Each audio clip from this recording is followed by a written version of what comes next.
आपण मैंने दीर्घ दिन है अनुसरण कर दीर्घ दिन समस्या भी आपण मैंने सरकार उपस्थापन कर सरकार गुरुत्वर सहित आपण विषय चिंता करेतु आमर लोकप्रिय मुख्यमंत्री श्रीजुक्त मोहन माझी विधानसभा गोटे कमिटी गठन करके आपण मानकर जहाँ सब दाबी थिला पूर्व से गोटे कमिटी गठन कर कमिटी रिपोर्ट दाखल कर सारी आ वर्तमान आप दुईट दाबी जोटा कहते पटेल सार प्रमुख दाबी दुईटा अच्छी जोटा कि आपर ग्रेड पे आपण जो कंट्राक्चुआलटा थिला ताकू जल्दी कंटिन्यूटी रहा लेवल 9 रो टीचर मान कथा भी कहते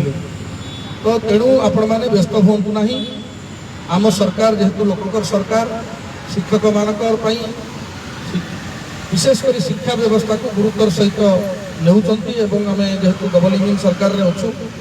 आपण मैंने भरोसा रखु खूब जल्दी आम आपण मान जो प्रमुख दाबी अच्छी पूरण करूँ तेणु माननीय मुख्यमंत्री निर्देश क्रमे मुझे अनुरोध करुच्ची आपण मैंने जेहेतु दीर्घ दिन है आपण मैंने खरा तरार एत प्रतिकूल पाग सत्वे आप दीर्घ 2 मास है अनशन बसी तेणु मुख्यमंत्री तरफ विनम्र अनुरोध करुच्ची राज्य सरकार तरफ भी अनुरोध करुच्ची आपण मानकर दाबी को गुरुत्वर सहित सरकार विचार करें यथा संभव आपण मानकर दाबी पूरण करूँ तेणु सरकार को भरोसा रखु आमर मुख्यमंत्री कथा रखती आपण मैंने समस्ते जानते तेणु आपणकर जो कर्मकर्ता मैंने अच्छा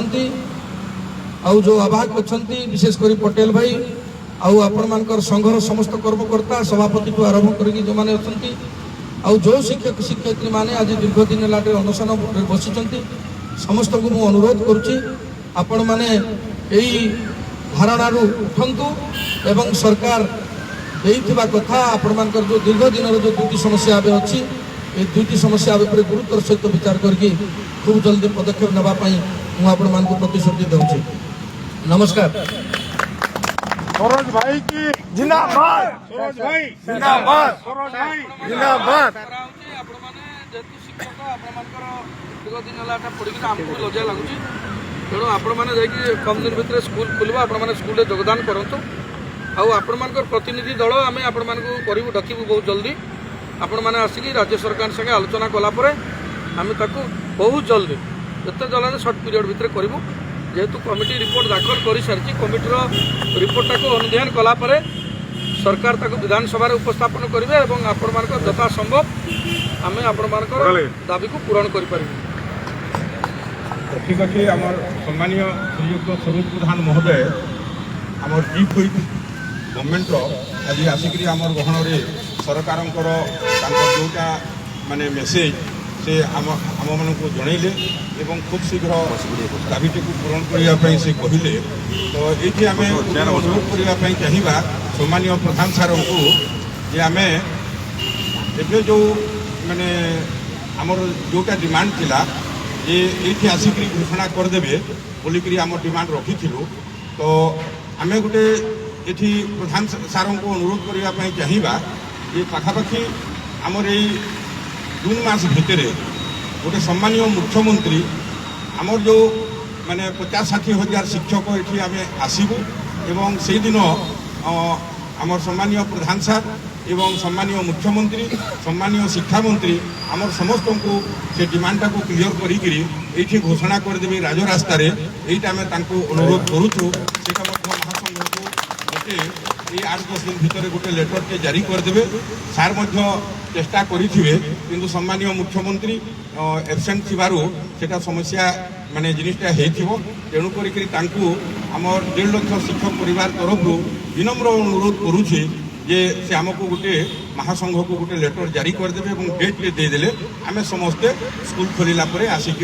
आम 25 तारीख हो 26 तारीख हो गोटे डेट देदेले आम आसू आज्ञा। धन्यवाद पटेल सर आम रामलाल पटेल सर जोटा आपर दाबी को लेकिन कहले तो आपर लेखा कहवा भितर बहुत पार्थक्य अच्छे लेखार किसी आवश्यक ना प्रकृति आम केमती कार्य गेजेट नोटिफिकेशन करवा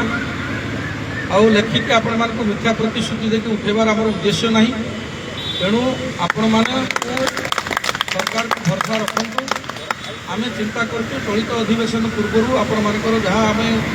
न्याय्य दाबी यथासंभव आम पूरण करूँ तेणु आपण मान कथा कहीकि उठेबार आम कौन मतलब ना कि आपण को मिथ्या प्रतिश्रुति देकी 2 लाइन लेखिकी पूर्व जमी होता देवार कौन आवश्यकता ना तेणु आपण दीर्घ समय वर्ष धरिकी आपण मानकर न्याय्य दाबी थिला 24 वर्ष पूर्व सरकार तो किसी करें ना बोल आपण मैंने सरकार को बदलेले आपण जगन्नाथ वर्ष आज ओडिशा रे सरकार परिवर्तन होती तेणु इतने कौन प्रकार संदेह नहीं आपण मैंने आमको भरोसा रखु राज्य सरकार आपण मानकर विषय आपण मानकर समस्या गुरुतर सहित चिंता करुच्ची तेणु मु आशा करुच्ची मो कथार आपण मैंने सहमति यही आंदोलन को घूरे एवं सरकार देइतबा कथा को पूरण करेंगे बोली मु आपण मानक प्रतिश्रुति दूसरी नमस्कार सरोज भाई जिंदाबाद जिंदाबाद जिंदाबाद जिंदाबाद आम सम्मानीय प्रधान सार ईद महोदय